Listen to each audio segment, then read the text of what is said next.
उसके रिजल्ट का तो वेट कर ही रहे हो। रिजल्ट आपका विद इन 30 डेज आता है। कट ऑफ के बारे में बात करना है, ठीक है। तो गाइस कट ऑफ के बारे में बताऊंगा। मैं यहाँ पे ये नहीं कहूँगा कितने सारे बच्चों का डेटा, उसकी कोई जरूरत नहीं है यहाँ पे। और मैं पिछले 3-4 साल के रिजल्ट के बारे में कोई जिक्र नहीं करूँगा। देखो एयरफोर्स की कट ऑफ जो है ना पिछले साल पर बिल्कुल भी डिपेंड नहीं करती है, पहले मैं बता दूँ।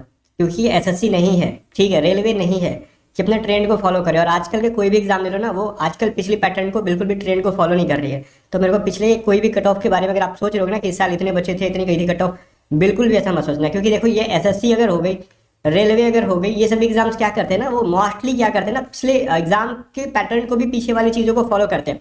ये आईएएफ का एक बड़ा नौटंकी पता है क्या, ये पिछले एग्जाम को फॉलो ही नहीं करता है। पहली बात तो आप ये देख लेना, कभी भी इसकी ना हरकतें बहुत अजीब होती है, वो पिछले पैटर्न को कभी फॉलो करता ही नहीं है। ये कभी इसका मत ही घूम जाता है, हर बार आप देखोगे इसका मत ही घूमता है। कभी ये जीके में सनक जाता है, ठीक है, तो कभी ये इस बार ये मैथ को लेके सनक गया है। मैं यही कहूँगा सनक गया। देखो हर बार ये क्या कर देते थे, 7 से 8 मैथ देते थे। इस बार इन्होंने धजिया उड़ा दी मैथ की, आजा भाई तू 4 पे आजा, सीधे लगभग आधा पे कर दिया। किसी इसमें तो 4 से 5 पे कर दिया। बच्चे ऐसा बता रहे हैं सर रखा हुआ बिल्कुल भी चेंजेस देखने के लिए दिख रही है। तो ये चीज़ वो देखने के लिए मिलेगा आपको कि थोड़ा सा इस बार समथिंग डिफरेंट देखने के लिए मिलेगा। तो पिछले बार के कट ऑफ पे अगर मैं चाहता तो एग्जाम से पहले भी ये सब चीज़ें बता देता, बट अभी जो है ना जितना एग्जाम हो गया उसके अकॉर्डिंग आराम से कट ऑफ एनालाइज किया जा सकता है। बहुत लोगों को डेटा की जरूरत भी नहीं है, इतना एक्सपीरियंस है, 2018 से पढ़ा रहा हूँ, अच्छा खासा एक्सपीरियंस है कि लगभग लगभग बता दो। एग्जैक्ट क्या होगा ये अभी तो किसी को नहीं पता, बट उसके अराउंड में बता दे रहा हूँ किसको फेज 2 की तैयारी करनी चाहिए, कितने घंटे करनी चाहिए, ये सभी चीज़ें इस वीडियो के अंदर हम लोग जिक्र करेंगे। ओके, बट यहाँ पे एक चीज़ है, अगर किसी का इस बार एग्जाम बहुत ज़्यादा खराब गया है, अगर अगले बार को टारगेट करो तो भाई प्रिपरेशन अभी से स्टार्ट करना। आप रिजल्ट का वेट मत करना, रिजल्ट का वेट करके प्रिपरेशन करोगे it will be harmful for you, ठीक है। ये आपके लिए बिल्कुल भी हानिकारक हो जाएगा, हार्मफुल हो जाएगा। रीजन है इसके पीछे का, क्योंकि रिजल्ट आएगा फिर अगली भर्ती आएगी, तब तक आप वेट करते रह जाते हो। एयरफोर्स अगर आप क्रैक करना चाहते हो एक्स या फिर वाई अच्छे स्कोर के साथ, एटलीस्ट 4 to 6 मंथ का ड्यूरेशन चाहिए आपको प्रिपरेशन के लिए, ठीक है। तो अभी से आप स्टार्टिंग के ऊपर कि इस बार मैं कट ऑफ क्यों बता रहा हूँ, सेफ स्कोर क्या रहेगा। पहली बात डिफिकल्टी की अगर हम बात करेंगे ना, तो हमारा एक्स ग्रुप में कोई खास डिफिकल्ट चीज़ देखने के लिए नहीं मिला, जो हर साल जैसा आता था वैसा आ रहा है, ठीक है, एक्सेप्ट इंग्लिश, ठीक है, एक्सेप्ट इंग्लिश। तो मतलब एक्स की जो मैथ आती थी, फिजिक्स आती थी, वो तो ऑब्वियस चीज़ें ना तो बहुत ज़्यादा डिफिकल्ट आता था, ना ही बहुत ज़्यादा ईजी आता था। ये हमेशा से इसको मॉडरेट मोड पे ही रखा गया है, मॉडरेट पे ही रखा गया। जो बच्चा एक्स की तैयारी कर रहा है वो आराम से इसमें टैकल करेगा और इंग्लिश में अच्छा खासा स्कोर करके कट ऑफ क्लियर कर लेता था वो, ठीक है। मैथ फिजिक्स ये भी नहीं कह रहा ना कि 25 में 25 मार्क के आएगा, नहीं मैं कह रहा हूँ एटलीस्ट 10-10 भी बना रहे थे ना इसके अंदर। और तो फिर इसके अंदर इंग्लिश में फोड़ देते थे, वो 18 से 20 ले आते थे, या फिर इवन 15 भी लाते थे, उनका सिलेक्शन हो जाता था। 35 तो बहुत पिछले 2-3 बार से मैं देख रहा हूँ 22 कट ऑफ जा रहा है, तो उसके भी 35 नंबर तो बहुत हो जाता है, ठीक है। तो मैं यही बोल रहा था कि फिजिक्स मैथ इस बार भी हर बार की तरह ही आया है, तो इसमें कुछ अलग सी चेंजेस देखने के लिए मेरे को नहीं मिली बच्चों के रिव्यू के अकॉर्डिंग। लेकिन इंग्लिश में बच्चे सारे कह रहे हैं कि हाँ सर पिछली बार की अपेक्षा डिफिकल्ट है। बाकी गाइस देखो यहाँ पर डिफिकल्ट क्या इन्होंने किया इंग्लिश के अंदर, मैं समझाता हूँ आपको। इन्होंने डिफिकल्ट ये किया ना कि अगर कोई कॉमन ईयर का क्वेश्चन पूछ रहे हैं ये लोग, ठीक है, कॉमन ईयर के क्वेश्चन पूछ रहे हैं, तो स्टार्टिंग में तो इन्होंने हार्डली स्कार्सली करा जो मैं आपको पढ़ा के भेजा था, एंड में ये थोड़ा सा आ गया टेंस के ऊपर, ये आ गया इस बार आर्टिकल के ऊपर। जो कि जब एयरमैन का एग्जाम होता था ना, जब अग्निवीर नहीं आई थी, तब ये पूछा करते थे आर्टिकल से, टेंस से, ये आते थे कंजक्शन के बहुत ज़्यादा डेप्थ से। समटाइम्स ये आ जाते थे कि बेसिक सा कॉमन एरर, जो कि किसी भी ग्रामर के रूल पे नहीं बल्कि वो सेंस के बेसिस पे आता था, जिसमें आप जनरली नो एरर करते थे। तो इस टाइप के क्वेश्चन भी इस बार इन्होंने बनाया है। जैसे कि क्वेश्चन आज शायद पूछा गया था, सीनियर के साथ ना विद लगाया हुआ था, विद सीनियर करके क्वेश्चन था, बच्चे उसमें ना विद को एरर कर रहे थे, जबकि उसमें कुछ एरर नहीं था, क्योंकि सीनियर के पहले विद लगाया ना, सीनियर के बाद तो नहीं लगा था ना विद, तो वो विद सीनियर के लिए आया ही नहीं था, तो बच्चे उसमें कंफ्यूज थे। तो क्वेश्चन इंग्लिश का ना देखो लेवल अप नहीं किया है, ना ही उन्होंने बहुत डिफिकल्ट पूछा, खाली क्वेश्चन में थोड़ा थोड़ा ट्विस्ट लाया है। जैसे पहले सिंपल रूल पे पूछ रहे थे वैसे नहीं पूछा, फिर भी आप मेरे टॉप 52 रूल्स को अगर फॉलो करके गए होगे यूट्यूब वाले ना, फिर भी आप कॉमन एरर में फोड़ रहोगे। यहाँ पे इंग्लिश में एक चीज उन्होंने बताया ना कि पैसेज पे कहा है उन्होंने, उनके मैसेज उन्होंने अच्छा खासा दे रखा है पैसेज के अंदर। उन्होंने कहा बेटा पैसेज में ना तुम लास्ट के 1 महीने पढ़ के आओगे तो तुमसे हिलने नहीं देंगे पैसेज, हम स्टार्टिंग से पढ़ो, रीडिंग कॉम्प्रिहेंशन को एक्चुअली तुम ठीक करो। अगर आप ये साफ कह रहे हैं कि अगर तुम एयरफोर्स के लायक बनना चाहते हो तो पैसेज पे वर्क करो। और पैसेज के वर्क क्यों करा रहे हैं आपसे, क्योंकि उनको पता है कि जब जीडी में जाओगे ना तो बहुत ज़्यादा बच्चे देखोगे आप, यूपी बिहार हरियाणा इधर के बच्चे जो होते हैं ना, वो जीडी में क्या करते हैं, वो उतना अच्छा से नहीं बोल पाते हैं परफॉर्म, फिर भी उनको पास करना होता है उनको। रीजन जब कहते हैं ना कि सबके सब एक ही टाइप के हैं, तो उसमें सबको छाट के फायदा भी क्या है, जो उन्हीं में जो अच्छा का कहते हैं ना कि अंधों में खाना राजा, तो उसको उठा लो। वही चीज़ है कि मतलब बहुत अच्छा नहीं बोल रहा, थोड़ा बहुत भी बोल रहा है ना, उसको उठा लो, हम सिखा देंगे ट्रेनिंग में। तो ऐसा होता है, अभी तक भी होता आते रहे। लेकिन वो चाहते हैं कि भाई कितना दिन तक ऐसे काम चलेगा। पैसेज की लेवल को थोड़ा सा उन्होंने ऑफ कर रखा है। अब क्या पैसेज वो बच्चा वही बना पाएगा जिसकी इंग्लिश रीडिंग कॉम्प्रिहेंशन अच्छा होगा। रीडिंग कॉम्प्रिहेंशन अच्छा होने का मतलब समझते हो क्या, इंग्लिश पे एक्चुअल अंडरस्टैंडिंग आपकी होनी चाहिए, कॉमन एरर की तरह रट्टामल नहीं होगा, ठीक है। तो क्रैमिंग वाला हाल नहीं, कॉमन एड तो ठीक है ना, हम लोग सीधे सीधे रूल को मैं रटवा दे रहा था, टॉप 52 रट के जाके पहचान के मार दे रहे थे। बट आरती में क्या, रीडिंग कॉम्प्रिहेंशन में कौन आपको रटवाएगा, कोई नहीं, क्योंकि ये तो हमेशा डिफरेंट डिफरेंट आएगा। तो जो पढ़ के समझ ले रहे हैं दैट इज कॉल्ड अंडरस्टैंडिंग, ठीक है। और जब आप पढ़ के समझ ले रहे हो तो इसका मतलब ये क्या चेक कर रहे हैं ना कि इन फ्यूचर आप जब एयरफोर्स के अंदर आ रहे हो, आपके ऑफिसर्स, मोस्टली ऑफिसर्स जो जाएंगे वो एनडीए वाले होंगे, एफकैट वाले होंगे, सीडीएस वाले होंगे, वो आपसे मोस्टली आपसे इंग्लिश में ही बोलेंगे। उस टाइम आप नौटंकी करोगे, मने मने क्या बोल रहे हैं क्या बोल रहे हैं, तो वो सिचुएशन नहीं। एक्चुअली में आपके पास रीडिंग कॉम्प्रिहेंशन पे अगर कमांड होगा तो आप उतना अच्छा नहीं भी बोल पाओगे ना, फॉर्मलिंग भी करते होगे, तो आप उनकी बातों को समझ लोगे और ऑर्डर्स को फॉलो करोगे, ठीक है। तो रीडिंग कॉम्प्रिहेंशन अगर हर जगह दिया जाता है तो उसका मेन रीजन यही होता है कि आप सीनियर्स की बातों को, क्योंकि आप किसी भी डिपार्टमेंट में जाओ, जो आपके सीनियर्स होते हैं ना, वो आप डिफेंस छोड़ के भी जाओ, एसएससी में जाओ, तो वो इंग्लिश में बोलेंगे, मोस्टली चीज़ इंग्लिश में बोलेंगे। मैं इसका परफेक्ट एग्जाम्पल हूँ। जब मैं फर्स्ट टाइम सीपीओ मैंने दिया था ना, तो मैं गया था प्रयागराज में, मैंने जब डॉक्यूमेंट वेरिफिकेशन किया था, तो एसएससी के हेडक्वार्टर्स में किसी रीजन से मैं गया था, कुछ लोचा हुआ था डॉक्यूमेंट्स में, तो वहाँ पे सीनियर से मैंने मिला था, मतलब उनके ऑफिसर्स से मिला, तो वो हिंदी बोला ही नहीं उन्होंने, एक दो वर्ड हिंदी बोला, बाकी तक वो इंग्लिश ही बोल रहे थे। अब सोच लो डिफेंस में क्या होगा, ये तो अपने आप में एक रॉयल चीज़ है, और एक नेशनल इंटरनेशनल अफेयर्स इनको कनेक्ट करना होता है, तो आपको इंग्लिश अच्छा करना होगा, और अभी से लग जाओ इंग्लिश के ऊपर, और इसलिए इन्होंने इंग्लिश का थोड़ा सा लेवल अप कर रखा। बाकी मैंने बहुत दफा बकैती की आपको, बकैती नहीं है, समझाना कहते हैं इसको। अब इसको जिस तरीके से लोगे, कुछ लोग कहेंगे बहुत दफा बोलते हैं, कुछ लोग कहेंगे ठीक है आपने समझा दिया, अगले बार से हम टारगेट करेंगे। तो उसको कैसे करना है आपको इस बार से, अगर टारगेट कर रहे हो तो, या फिर आपको फेज 2 की तैयारी करनी हो, तो मैं आपको इस क्लास के अंदर बताऊंगा। बट मैं यहाँ पे एक्स ग्रुप के लिए बता देता हूँ। पहली बात, मेल एंड बॉय दोनों के लिए, अगर आपका स्टिल अभी भी आपका 25-26 भी आपको ये लग रहा है कि सही हो जा रहे हैं, तो आप तैयारी करो। मैं ये नहीं कह रहा हूँ कि अगर 22 हो गया तो ठीक है, हर बार की तरफ 22 ही जाएगा। मैं बोलता हूँ इस बार अगर 25-26 आपके बिना नॉर्मलाइजेशन के बोल रहा हूँ, आपको लगता है कि आपका स्कोर अगर आ जा रहा है, तो ठीक है, पूरा जान लगा के फेज 2 की प्रिपरेशन करोगे इस, ठीक है, क्योंकि इसमें कुछ नॉर्मलाइजेशन में बढ़ेगा घटेगा, क्योंकि 22 इसका आ ही रहा है, तो भाई नॉर्मलाइजेशन में घट गया तो फिर क्या करोगे, बाबा जी का ठुल्लू मिल जाएगा। ओके, और नॉर्मलाइजेशन में मान लो कि एक आध नंबर बढ़ भी गया, आपका 23 आ भी गया, तो ऑब्वियस चीज आप एनरोलमेंट पे आउट हो जाओगे। तो हमेशा सिक्योरिटी के लिए मैं 3-4 नंबर ज्यादा ही बता रहा हूँ एक्स ग्रुप के लिए, बट वाई ग्रुप के लिए, मेल एंड बॉयज दोनों के लिए मैं कह रहा हूँ, अगर इतना आ रहा है, आपका लग रहा है कि हमारे इतने आ सकते हैं, तो डैम श्योर आप जाओ, अब दबा के एकदम फिजिकल की तैयारी करो। फेज 2 में आपकी ग्रुप डिस्कशन होती है, इन सबकी प्रिपरेशन अभी से स्टार्ट कर दो। कैसे करना मैं बताऊंगा, पहले ध्यान सुनो। अगर आपने वाई ग्रुप से कर रखा है ना, मेल एंड फीमेल कैंडिडेट, तो ध्यान से सुनना भाई, इस बार अगर आपके किसी भी मेल कैंडिडेट की है, ठीक है, अगर मैं कह रहा हूँ ना फर्स्ट दिन को छोड़ के B2 से मैं स्टार्ट करता हूँ। अगर किसी का शिफ्ट है B2 C2, लाइक A1 को भी A3 को मैं साइड में रखता हूँ, इनका शिफ्ट थोड़ा इजी था, मैं इधर रखता हूँ आपका B3 एंड C3, ठीक है।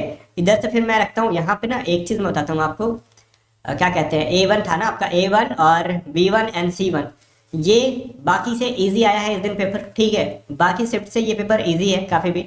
जो स्टार्ट हुआ है तो B2 से स्टार्ट हुआ है, A3 तो फिर भी ठीक ठाक था, बहुत ज़्यादा डिफिकल्ट नहीं था।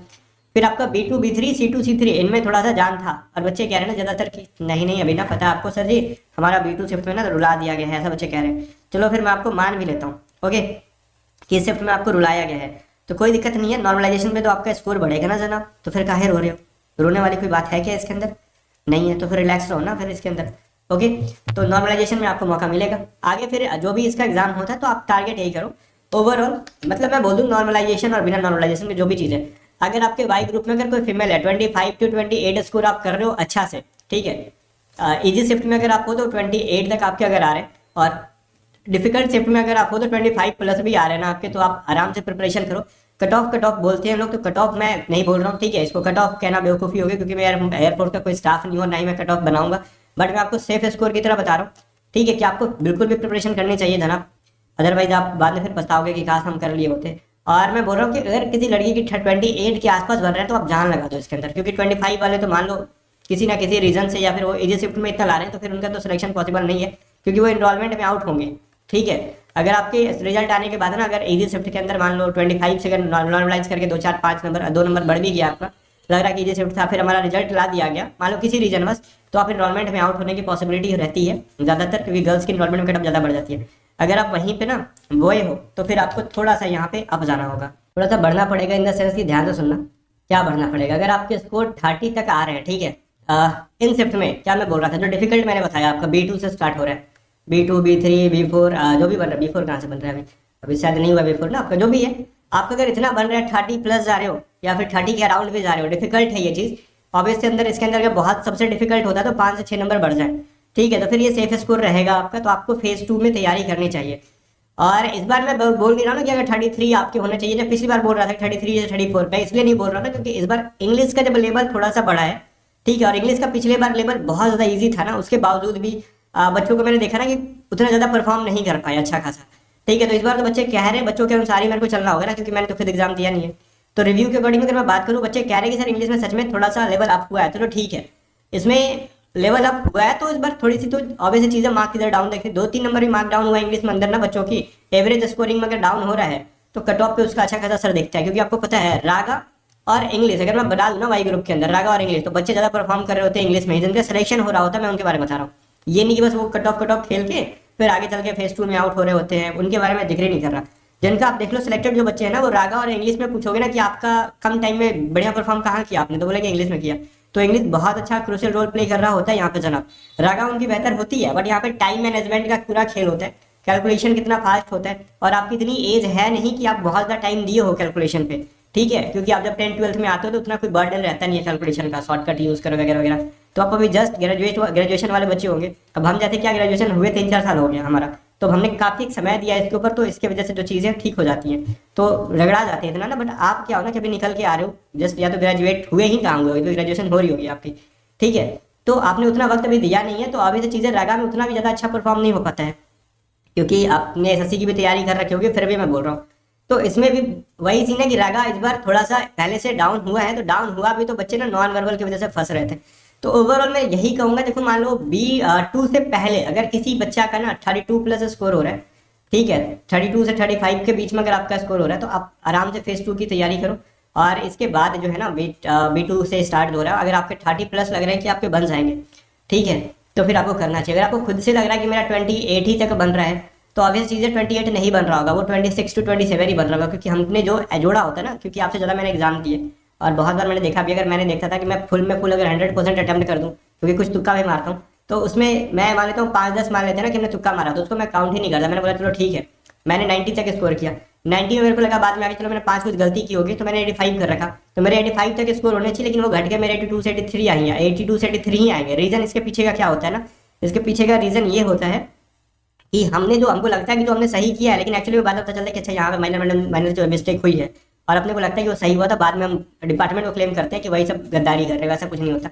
हम लोग जो उसमें आंसर कर देते हैं लगता है कि सही है। तो ओवरऑल मैं यही कहूँगा, एयरफोर्स में अगर B2 से और इसके बाद के शिफ्ट वाले अगर आपका 30+ स्कोर हो रहा है, you should go for physical and क्या कहते हैं ग्रुप डिस्कशन, एंड आपको प्रिपरेशन करनी चाहिए। उससे पहले वाले 33 से 34 इवन 35 तक आपका स्कोर हो रहा है, तो ये अच्छा स्कोर है आपके लिए। इससे कम हो रहा है तो फिर मैं कुछ कह नहीं सकता, क्योंकि उससे पहले कि मे भी नॉर्मलाइजेशन में आपका स्कोर कम हो जाए, इसके वजह से मैं कह रहा हूँ। ठीक है, बट कोई भी भगवान नहीं है। अब ये मत कहना ना कि आपकी वजह से मैंने प्रिपरेशन नहीं किया।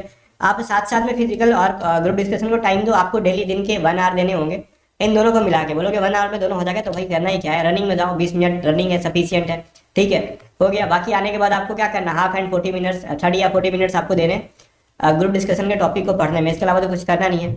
ठीक है, और स्टिल अपनी प्रिपरेशन को कंटिन्यू रखना है। सबसे बड़ी चीज़ कि आपने जो चीज़ अभी पढ़ी है उनको छोड़ना नहीं है, चाहे आप एक्स हो चाहे वाई हो, आपको प्रिपरेशन को कंटिन्यू रखना है। अदरवाइज इसका नुकसान बहुत भारी हो जाएगा आपके ऊपर। जब आप मान लेते हैं किसी रीजन बस आप फिजिकल में आउट होते हो, किसी रीजन बस आपको पुशअप में आउट किया जाता है, स्क्वाट्स में आउट किया जाता है, या फिर ग्रुप डिस्कशन में आउट किया जाता है, या फिर मेडिकल में आउट हो जाते हैं, तो बहुत उसका आप पे भारी नुकसान होगा। तो फ्यूचर आपको नहीं पता कि आपके साथ क्या होगा, रिजल्ट आ भी जाए, तो इसीलिए प्रिपरेशन को कभी नहीं छोड़ना। रिटन एग्जाम की प्रिपरेशन करते रहना है जब तक कि आपका एनरोलमेंट नहीं आ सकता। ठीक है, तो अदरवाइज पछताओगे, बहुत बड़ा पछताओगे। ये चीज़ मेरे साथ हुआ था। ठीक है, तो ये चीज़ मैं बता रहा हूँ, इसलिए बोल रहा हूँ पछताओगे। तो फिर मतलब पूरी चीज़ें शुरू से स्टार्ट करनी होगी। अपने आप को प्रिपेयर रखो। मैं भी अगर मैं आपको खुल के बताऊंगा एक चीज़, अगर आप मान लो एयरफोर्स के एनरोलमेंट दे रहे हो साथ में लग रहा है कोई एसएससी जीडी वगैरह आपका रिजल्ट आ गया, फिजिकल उसके दौरान फिजिकल आपने निकाल लिया, और उसके इनरोलमेंट के टाइम पे आपका मेडिकल एग्जाम अगर होगा जीडी का, तो मैं यही कहूँगा कि अगर आप एयरफोर्स में फिट हो ना, तो उस टाइम तो जीडी के एग्जाम में फिट हो गए, और उस टाइम ऑब्वियस चीज़ है कि आपको जीडी की तरफ जाना है। ठीक है, आईएएफ की तरफ नहीं। ओके, जो चीज़ें मैंने खुल के बोल दिया, क्योंकि 4 साल के बाद आपके साथ क्या होगा आपको पता नहीं है। अगर आपके पास अपॉर्चुनिटी अगर है तो आप जीडी की तरफ चले जाना, और नहीं है तो फिर एयरफोर्स अच्छी चीज़ है। मैं ये नहीं बोल रहा हूँ कि एयरफोर्स खराब है, बट गाइज मैं चीज़ों को सिक्योर तरीके से बता रहा हूँ। आपके घर में अगर बहुत ज़्यादा प्रॉब्लम है, अगर किसी रीजन में 4 साल के बाद आपको घर आना पड़ा, तो मे भी आप कहीं के नहीं रहोगे, बट फिर भी यही चीज़ कहेंगे कि हाँ पहले एयरफोर्स को दे रहे हो तो हर चीज़ें को ठीक से करना। अगर एयरफोर्स में हो जाता है तो अच्छी चीज़ है, और एयरफोर्स में हो भी जा रहा है, सब कुछ ठीक ठाक भी चल रहा है, तो प्रिपरेशन को कंटिन्यू रखना है।